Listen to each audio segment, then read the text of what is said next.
have one more question about running, and then I want to transition over to the coaching side there. Can you talk a little bit about breathing? Because I focus on that a lot while running, and I have like 2 patterns of breathing that I'm using, and I kind of switch in between them. But I want to hear your thoughts. Like, how do you approach breathing? Is it nose, mouth? Do you do like box breathing? Do you do like Wim Hof breathing? You know, like stuff like that. Like, how do you approach that? Yeah. It's a very kind of in vogue type of subject at the moment, isn't it? It's like, breathing techniques and things like that.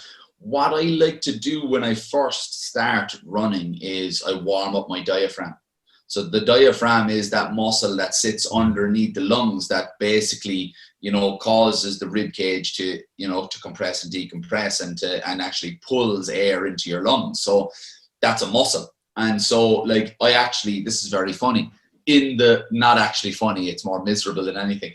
In the 100-mile race, I started to get really a lot of pains in my diaphragm because my diaphragm was working for so much longer than it ever had done before, at such a high capacity. And my heart rate was so high for so long that it was just going through a lot. So I try to, by warming up the diaphragm, I'm sucking in deep, like capacity, and it's usually nasal breathing when it's at the very start of a run, and deep in through the nose as far out as I can, pushing the rib cage out and like warming up the intercostal muscles really, between the rib cage and getting those ready to work. Because I found that, and this is actually from a VO2 max test that I have done, that I'm a shallow breather.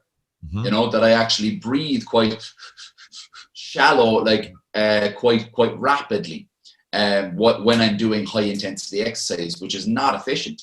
So I always try to open up the diaphragm, and I will, when I'm running at slower paces, I will try and do more nasal breathing than I do mouth breathing, because I think it just seems to be a better energy pathway for me to breathe through the nose. But the real kind of crux of it for me is to actually slow down my breathing. It sounds so strange.